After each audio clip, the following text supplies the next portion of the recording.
Efirimiz davam edir. Nəzərinizə çatdırım, Həkimsən verilişinə baxırsınız. Hal-hazırda həkim qonağımız bir çox insanların maraq dairəsində olan elə problemlər var ki, onları ağrısız, iynəsiz, əməliyyatsız aradan qaldıran həkim axtarır. Və o həkimlərdən biri, mən deyərdim ki, birincisi, mükəmməl işinin peşəkarı olan, təcrübəli bir həkimdir. Artıq qısa bir zaman çərçivəsində mən Cəlal doktoru o qədər mükəmməl tanıdım. Onun işinə bələd oldum. Yanına gələn xəstələri, pasiyentləri tanımağa başladıq və baxıram ki, həqiqətən də dayaq hərəkət sistemi, onurğa, struktur problemlər çox ciddidir və bu uzun zaman çərçivəsində formalaşan problemləri arxasınca gətirir. Bunlara qısa bir zamanda bir həkimin, mükəmməl ixtisası olan bir həkimin müdaxiləsi vacibdir və bu qısa zaman dediyim o çərçivədə əgər insan şəfasını tapırsa, nə gözəl, nə xoş bizə. Heç kim istəməz ki, aylarla müayinəyə getsin, dərman qəbul etsin, hər hansı bir ağır diaqnozla qarşılaşsın. Boynum ağrıyır, gəldim bir-iki manipulyasiya düzəldir.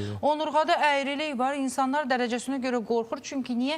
Əyilməyə doğru gedir və bunun növlərinə görə ayırt edilib o qədər ağır terapiyalardan keçirik ki, artıq o hətta gəlib çatır ki, daxili orqanlarda belə sıxışma gedir. Məhz ona görə mən bütün incəliklərini çox danışacağım, çox yoracağım sizi. Amma həkimləri bilirsiniz, A-dan Z-yə tanıtmağa çalışıram. Bu qədər mükəmməl işini bilən həkimlərimiz var Respublikada. Tanıyın, Cəlal Hümbətov studiyamızdadır. Nevrolog, kastaprav, zərbə dalğası terapiyası üzrə mütəxəssis kimi tanıdıq və işini də bələd olduq. Alternativ, integrativ təbabət üzrə mütəxəssis də eyni zamanda. Cəlal doktor, xoş gördük. Xoş gördük. Necəsiz? Sağ olun, xoş gününüzə gələk. Minnətdaram. Uzun müddət xroniki davam edən onurğadakı problemlərə toxunmanızı istəyəcəm. Hansı şikayətlərlə gəlirlər? Deməli, onurğada problem birinci növbədə ən vacibi, demək olar ki, böyük əksəriyyət 90%-ə qədəri onurğanın aclığından, yəni qidalanmanın pozulmasından əmələ gələn problemlərdir. Bu necə olur? Deməli, onurğanın arasında olan fəqərələrin arasında olan disk, deməli, toxumarası maye ilə qidalanır. Uşaqlarda bu damarlarla mümkün olur, amma böyüdükcə, yaş artdıqca bu deməli toxumarası maye ilə, necə deyim, bir sadə dildə desən, su çəkən kimi, o toxumarası süngər kimi, bəli, o suyu çəkməklə, o onurğa arasında olan o amortizasiya yaradan diskdə, o pulpoz nüvədə, fibroz həlqədə qidalanır, ondan da sümüklər ondan qidalanmağa başlayır. Ona görə də deməli, əgər qidalanma pozulursa... Yəni qanlanma yoxdur. Qanlanma yoxdur, qidalanması yoxdur. Qidalanma yoxdursa, deməli, həmin o amortizasiya ilə o pulpoz həlqə deməli, bərkiyir. Bərkiyəndə fəqərələr bir-birinin üstünə oturmuş olur. Oturanda sinir sıxılmış olur. Burada deməli, oynağın blokadası baş verir.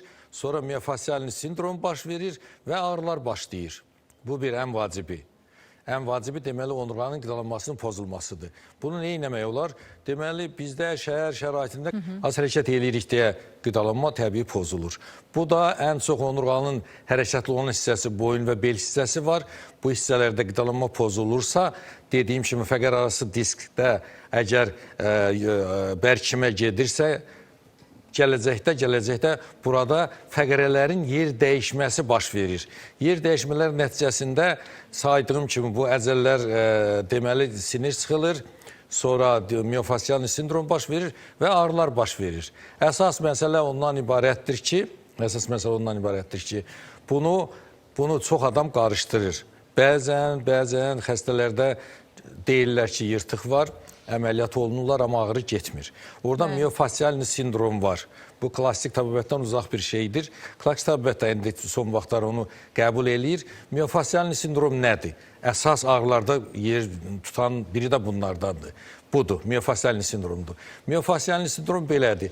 Deməli, əgər uzun müddət ayaq üstə durursansa, uzun müddət oturursansa və ya peşədən asılı olaraq hər hansı bir normal olmayan pozisiyada bir iş görürsənsə, onda əzələlərdə spazmlar yaranır. Bu spazmalar... Onu məcburiyyət qarşısında bədən özü yaradır. Məcburiyyət qarşısında qalır. Amma bu uzun müddət davamlı olarsa, Davamlı olarsa, deməli, fəqərələrin arxa çıxıntılarından bağlanan əzələlər dartılmış vəziyyətdə olur. 1, 2, 3, 5 onu yerindən çıxarmış olur. Yerindən çıxaranda ağrılar baş vermiş olur. Burada çox qəribə bir şeylər də var. Doktor, üzr istəyirəm, yerindən çıxan nədir? Yerindən çıxan fəqərələrin yerini dəyişmiş olur. Fəqərələr. Çıxan deməyək. Öz pozisiyasının yerini dəyişmiş olur. Bir balaca. Yox, orada santimetrdən söhbət getmir, millimetrdən söhbət gedir. Çıxan dedik, insanlar protruziya. Yəni, hər duruşda məcburi bir pozisiya alıram. Ay, belim ağrıdı, niyə protruziya mənə gəldi? Yəni, elə sıçramalar olmur. Çünki tibbi təhsili olanlar da var. Bəzən elə deyəndə mən həmişə qeyd edirəm ki, bu santimetrlərlə yox, millimetrlə. Bəzən heç gözə çarpmayacaq, onu ancaq siz görə bilərsiniz. Bəli. Rentgen müayinələri, radioloji müayinələr. Rentgen müayinəsi görə bilir, MRT görə bilir, müayinəsiz gələn varmı? İndi olur da regiondan, bilirsiniz İlham xanım, ən vacibi nədən ibarətdir? Ən vacibi ondan ibarətdir ki, gələn xəstələrdə onun diaqnostikanı aparırıq. Diaqnostikanı aparanda bilavasitə xəstə yanımızda olursa, o diaqnostikada... Bu əsas yerinə gəlir. Necə aparırsa? O diaqnostikanı aparanda bilirik ki, misal üçün, mən xəstədən soruşuram, ağrın nədir? Anamnez topluyorum. Deyir ki, misal üçün, sol ayağım ağrıyır, yanımda ağrı var, ayağımın bayrağı ilə vurur. Soruşuram, hara qədər vurur? Dizə qədər vurur, dabana qədər vurur, barmağa qədər vurur. Misal üçün, bu deyir ki... Lokalizasiyası çox vacibdir. Bəli, bu deyir ki, misal üçün, dizə qədər vurur. Dizə qədər vuranda məndə belə bir fikir yaranır ki, burada L4, L5-də problem var. Yox, məndə belə bir fikir yaranır deməyək də, doktor, siz nevroloqsuz. Bu fikir sizdə yaranmayıb, məndə yaranmayacaq. Yox, anamnez yəni, toplayanda... insanlara mən doğru həkimi mütəxəssisi tanıtmaqda məqsədim budur. Bəli. Ki, həkiminizi doğru seçin, doğru tanıdın. Yerindən duran struktur pozğunluğunu müalicə eləyir. Bəlkə elə deyil. Yerindən duran onurğa ağrısına müdaxilə eləyir. Oynaq ağrısına müdaxilə eləyir. Kökücəyrə də dəb alıb gedib, olmayan hüceyrəni hara vururlar, necə vururlar, niyə vururlar? Məsələ ondan ibarətdir, mən də onu vurğulayacağım. İndi baxın, osteoxondroz, protruziya, sürüşmə, bunları öz latıncaya öz adı ilə deyim ki, millət cəmaat başa düşsün də, sürüşmə, batma, çıxma, sağa fırlanma, sola fırlanma, fəqərlərin yerin dəyişməsi, bunların hamısı onu göstərir ki, fəqərə yerində deyildir. Fəqərə yerində deyilsə, o hardasa siniri sıxırsa, fasciyanı sıxırsa, fasciyada disfunksiya yaradırsa, ağrılar əmələ gəlirsə, bunun müalicəsi üçün olunan bütün metodlar ki var, o metodların hamısı müəyyən qısa müddətə təsir edir, qısa müddətə yaxşılaşma verir. Amma bu xəstəliyin keçir xroniki halına, uzun müddət onu ilə, həmin xəstə ilə davam eləyir. Nəyə görə? Çünki səbəb orada qalıbdır. Doktor, biraz öncə... Bir nömrəli səbəb fəqərənin anatomik vəziyyətində olmamasıdır. Yəni, struktur pozulur. Struktur pozulubdur, bəli. O kəliməni boş yerə işlətmirəm. İndi biz insanlara artıq cümlələri də öyrədəcək. Struktur pozunluğu deyəndə nə deməkdir? Allah Taala insana bir orqanizm verib, anatomik quruluşu var. Anatomik vəziyyətdən deməli... Onurğa ümumi addır, amma o fəqərə sütunudur. Çünki fəqərələrdən ibarət bir sütundur. Fəqərələrdən ibarətdir, bəlli bir yerə qədər də onurğa beyni. Keçən dəfə bilməm, hansı kanal idi, verilişi deyəcəm, gülməli də olsa deyəcəm, deyir onu, onurğanın beyni. Onurğanın beyni deyil, onurğa beyni onurğadadır. Onurğanın beyni varsa, o zaman kim bilir qaraciyərin nəyi var. Yəni bu qədər absurd. Çünki qarşısındakı tibbi məlumat olmadığına görə deyir onurğanın beyni zədə. Onurğada beyin var, doktor. Onurğa sütununda onurğa beyni var. Onurğa beyni yerləşir. Beyin bilirsiniz uzantısı var. Beyin sadəcə kəllə skeletində, sümüyündə yekunlaşmır. Yəni sadəcə bu kəllədə deyil. Baş beyin deyil, mərkəz sinir sistemi deyil, həm də periferik sinir sistemi, onurğa beyni var. Onurğadan çıxan bəli sinirlər var, bəli. Yəni bu qədər. Bilirsiniz, çox bəsitdir izahını vermək. Mən istəmirəm insanlarımız savadsız olsun. O bilməlidir də, niyə boyun zərbə alanda kör qalır, məsəl üçün böyük problemlər, şikəst qalır. Çünki sinir zədələnir, görmə sinir zədələnir. Bəzən deyilir, ənsə nahiyəsinə vurma, gözün kör qalır. Bəli. Bunun hamısının elmi izahı və əsasları var. Siz də bilin bunu. Əlbəttə, bir görürsünüz biz də bətin daxili inkişaf dövründə öyrənməmişik ki, məsələ ondan ibarətdir də, biri göydən asır, biri nə bilim mazut yapışdırır. Qəbrə qoyanlar var. Biri nə bilim dartır, Bəli, belə xəstələr mənim yanıma gəlibdir. Tabuta xəstə qoyub skalyozunu düzəldən həkim tanıyır. Bəli, Belə şey hətta misal üçün mənim yanıma gələn xəstələrdən olub, misal üçün boynunu yerindən çıxarıblar, fəqərəni yerindən, boyun əyri qalıbdır. Manipulasiyalar çox Sonra deməli 2 dəfə əməliyyat olunub, 3-cü əməliyyata gedən var, amma ağrıları davam eləyir. Amma insanlar neynəsin? İndi bəzilərimizdə biraz qeyri-etik səslənir, cahillik var. Çıxmaq da istəmirik o cahillikdə. Məsələ burasındadır, doktor. Bilirsiniz nə tər? Xoşdur bizə. Bir sadə bir reallıq var da. Sadə bir reallıq var da. Bax, görürsünüzmü? Siz qəbul eləyirsiniz ki, bəli, burada olan, o fəqərədə olan dəyişiklik, o struktur pozunluğu bunlara gətirib çıxarır. Əgər elədirsə, bununla məşğul olmaq lazımdır. Yoxsa ki, belə danışaq, mən deyirəm də, yaxşı, iynə dərman elədik. Bu fəqərə yerinə gedəcək, fizioterapiya elədik, yerinə gedəcək, getməyəcək. Heç dartanda da belə, manual eləyəndə də belə getmir. Nəyə görə getmir? Ona görə ki, onu gərək anatomik vəziyyətinə gətirəsən. Anatomik vəziyyətinə gətirmək üçün bizim istifadə elədiyimiz metoddan qeyrisi qeyri-məqbuldur. Nəyə görə? Çünki bizim metodun adı qeyri-invaziv yolla fəqərənin, onurğanın korreksiyasıdır. Qeyri-invaziv yolla. Deməli, bunu deyirəm ki, cərrahiyyəyə qədər ən radikal metod bizim metoddur. Nəyə görə? Çünki bilavasitə səbəbə təsir edir, bilavasitə korreksiya ilə məşğul olur, bilavasitə korreksiya ilə məşğul olanda fəqərəni yerinə qoyanda orada qidalanma bərpa olunur. Aradakı məsafəni anatomik vəziyyətə gətirəndə, onurğanı anatomik vəziyyətə gətirəndə saat kimi işləyir. Vəssalam. Bəzilərində çox qəribə bir kompleks yaranıb. Həkim mənə toxunmasın. Tam tərsi. Tibbin elə sahələri var ki, həkim tibbi terminlə palpasiya deyilir. Toxunmalıdır. Mütləq. Yəni əllə əlləmək, palpasiya, tibbi termin adı belə tərcümə olunur. Və həkim o fasiyaları, o onurğa, fəqərə, sütunu, ümumiyyətlə ağrı olan yerə, bir də bu xüsusiyyətinizi sevmirəm. Hara ağrıyır? Bura deyirsən, hə. Ağrıyan yerə bir də bazır. Ağrıyır mı? Yəni, bunun özünün də diferensiyal diaqnostikada vacibliyi var. Bəli, hər nə qədər xoş olmasa da, mən həmişə insanlara deyirəm ki, ağrıya həkimə getmək lazımdır. Yəni, ağrısız vəziyyətdə həkimə getdiyiniz halda, burada həkim də müəyyən problemlərə, səhvlərə yol verə bilir. Ola bilər, bu normaldır. Doktor, biraz öncə dediyiniz o L3, L4 mi dediniz? O diaqnostika eləyəndə nə demək istəyirdim mən? Orada qalmışdıq, davam edir, mənim yaddaşımda qaldı. O diaqnostika eləyəndə, misal üçün, o xəstədən soruşanda anamnezindəki deyir, misal üçün, soruşsan hara ağrıyır, nə, sonra yoxluyursan, o kinezoloji testlər var, o testlərlə bilirsən ki, deyək, hansı sahədə, hansı fəqərədə, hansı dəyişikliklər var.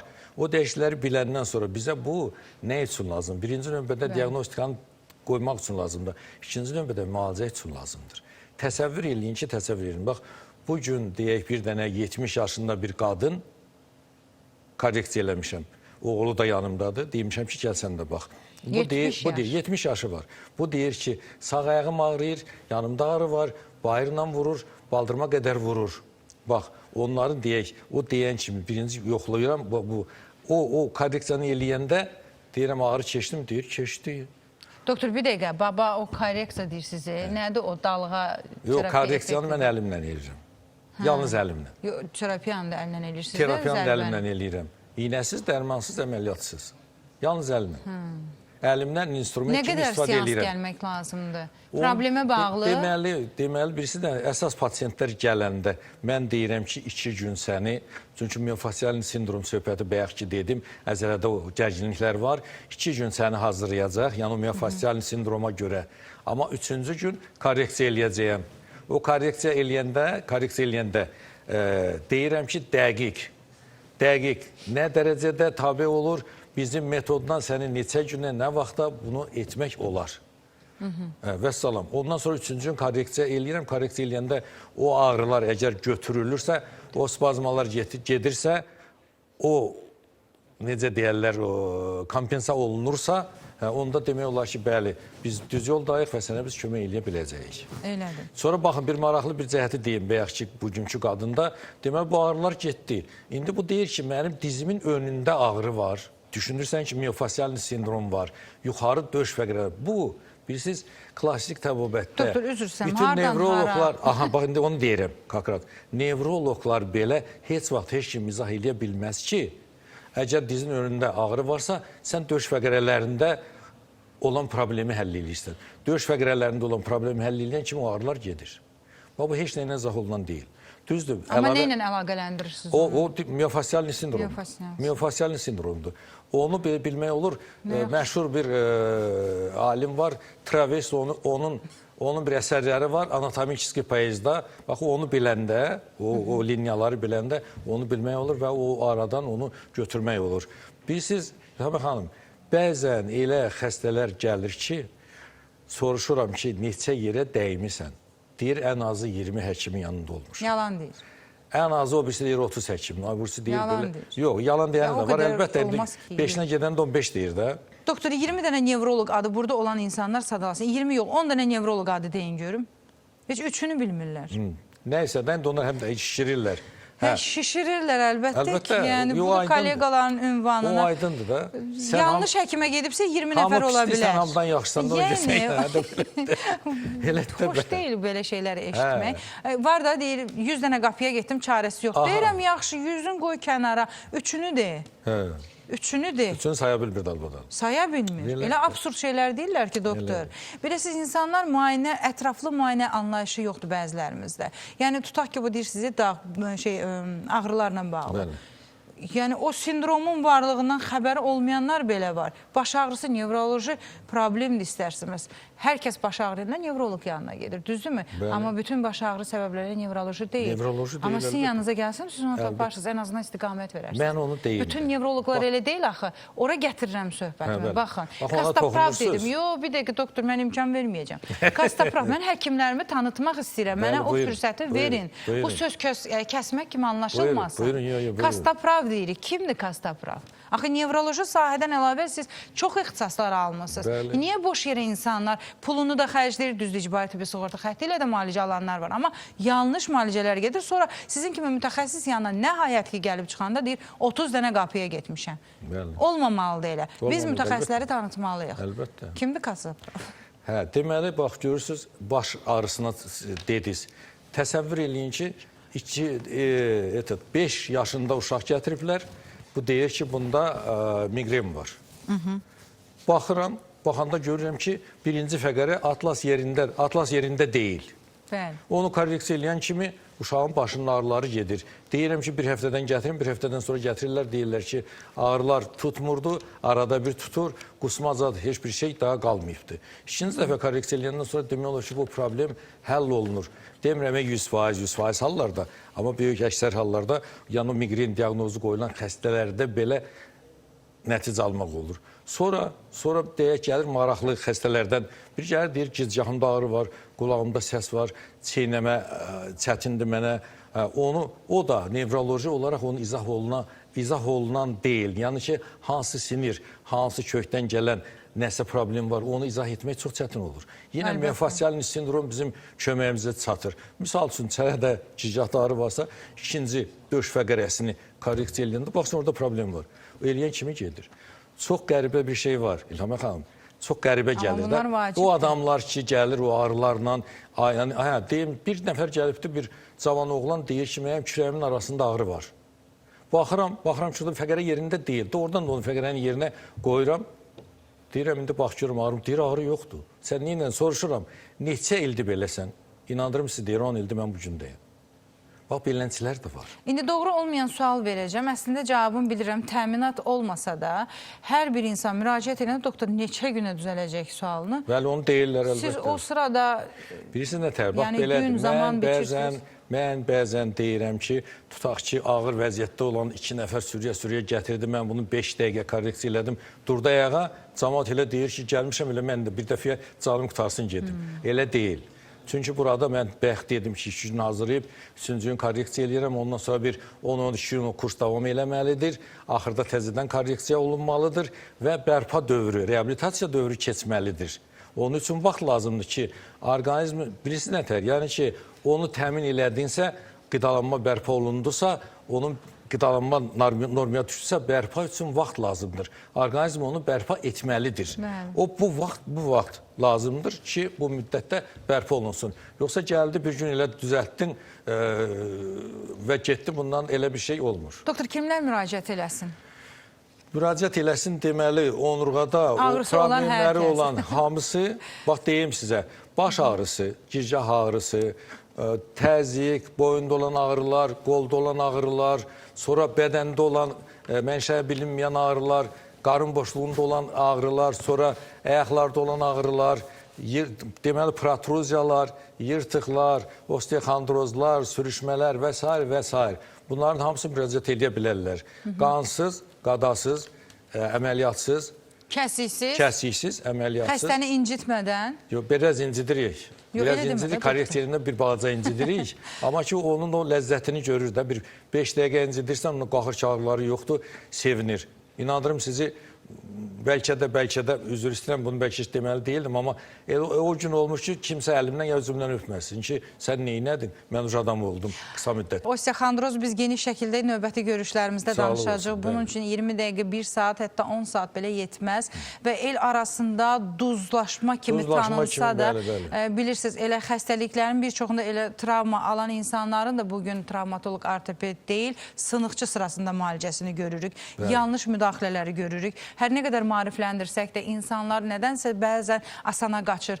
Qorxdum, həkimə getmədim deyərək sınıqçıya gedənlər, baxın, elə Cəlal doktor oxumuş sınıqçı kimi də qəbul olunma bilər. Bu adı ikinci dəfə də eşidirəm. Bir nəfər də demişdi. Demişdilər. Oxumuş sınıqçısan sən. Oxumuş sınıqçı.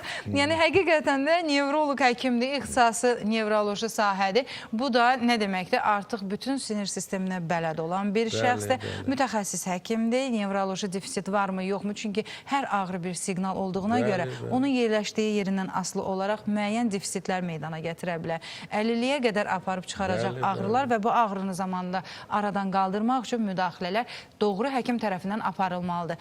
Təşəkkür edirəm doktor gəldiyinizə görə. Mən sizə təşəkkür edirəm. Minnətdarım. Xoş oldu sizinlə təkrar görüş və söhbət. Xatırladım, studiyamızın həkim qonağı nevroloq Kostoprav, zərbə dalğası terapiyası üzrə mütəxəssis, alternativ, inteqrativ təbabət üzrə mütəxəssis Cəlal Hümbətov idi. Təşəkkür edirəm. Hələlik.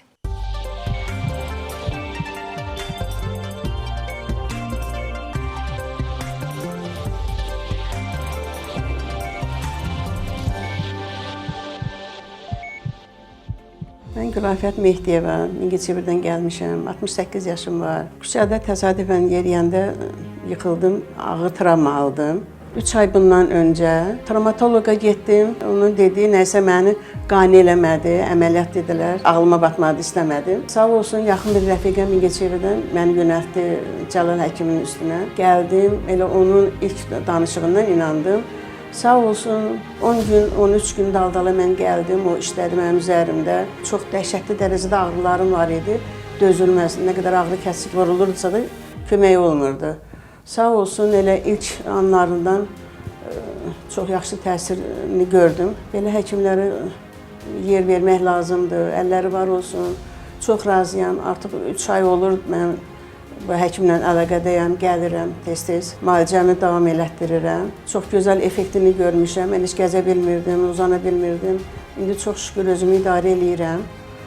Çox razıyam həkimlə. Həm bir insanpərvər olduğu üçün, həm də gözəl bir insan olduğu üçün, həm gözəl həkim olduğu üçün xəstələrlə davranışı görürəm, böyüklə böyük, kiçiklə kiçik. Çox gözəl, belə həkimlərin çox olmağını istəyərəm. Əlləri var olsun, yaxşı ki var, yaxşı ki mən bu həkimi tanımışam. O MRT-yə, KT-yə saldılar məni. Onurğa sütununun fəqərəyə birləşən yerində qırıq var idi 2 yerdə. Qalan o fəqərənin bütün hamısını yerindən oynadığını orada mənə demədilər. Bura gəldim, həkim baxdı, dedi ki, bütün fəqərələr hamısı yerindən oynayıb, əzəllər dartılıb. Ona görə də o ağırlıq verir. O az-az, yavaş-yavaş bir neçə dəfəyə o fəqərələri yerinə otuzdurdu. İndi o əzələlər tez bir zamanda yerinə yığışmına zaman lazımdır. Şükür bugünkü günümə. Ağrılarım olurdu bel nahiyəsində, fəqərədə, fəqərələrin hamısında demək olar ki, bütün kürəyim boyu, oturaq sinirə qədər tam ağrı var idi. Özdə kəskin, belə necə demək, dözülməz bir halda. Yavaş-yavaş həkim işləyəndən sonra o ağrılar məndən getdi. İndi biraz ağrı qalıb, o da ümid edirəm ki, yavaş-yavaş keçib gedəcək.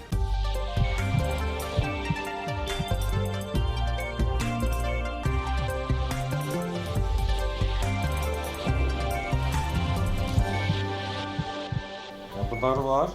Evet. Burada da var mı? Orada nispeten var. Burada? Evet. Burada da var. Deməli bax, L5 S1-də problem var. Sonra L4 L5-də var. Ama burada L3 L4'də var. Oldu mu? Burada da var mı? Deməli, yuxarı bel, aşağı döş fəqərələrində problem var. İndi bu sol tərəfdədir. Baxın, burada ağrı var mı? Dizde var, dizde. Burada da var. L4 L5'dədir, dizdə də var. L4 L5'də də dizində ağrı var. Burada ağrı var mı? Burada da var mı? Bu onu göstərir ki, deməli, burada protruziyalar var. Bütün bel fəqərələrində protruziyalar. Elə ağrı yoxdur. Burada ağrı var. Pəncəni özünə çək. Ay sağ. Burada da var. Bütün deməli 4-cü, 5-ci bel fəqərəsi, bütün bel fəqərələri, bütün deməli yuxarı bel, aşağı döş fəqərələrində problem var. Ağrı parmaklarımda da var. Parmaklarında. Çiğnemde- Burada ağrı var mı? Ha, çiğnemde. Burada ağrı var mı? Ha, var. Var. Burada da var mı? Var. Əllərini şöyle yumruq saxla. Möhkəm saxla, aşağı basar. Möhkəm saxla. Saxlayalım. Belə çevir. İndi möhkəm saxla görün. İndi heç saxlaya bilmirsiniz. Hər ikisində var. Kaldıranda kollarım buradan ağrıyor ama Ha, böyle basanda. Hər ikisində varsa deməli protruziya var. Bir tərəfli olsaydı yırtıq olardı ya da sürüşmə olardı. Bir kurs mükəmməl müalicə olunmalısan. Ən azından 10 gün. 2 gün hazırlayacağıq, 3-cü gün korreksiya edəcəyik, bir də axırda korreksiya edəcəyik. Yavaş-yavaş ağrılarını yüngülləşdirməyə çalışacağıq. Burada ağrı varmı? Əlimin altında batırmı? Elə bir tikan kimi batır. Bu ağrılar adətən buradan başlayır çox vaxt. Başın ağrıları. Əksər vaxtı bu tərəfdən başlayır. Burada deməli, birinci fəqərənin atlasımızda simişin yer dəyişməsi var. Deməli, belə halda baş ağrıları, baş gicəllənməsi, migren, təzyiq, serebral sindromlar, nevroz, panik ataka və s. bunlar hamısı olur. Bu çalışacaq ki, bunların hamısını düzəldək.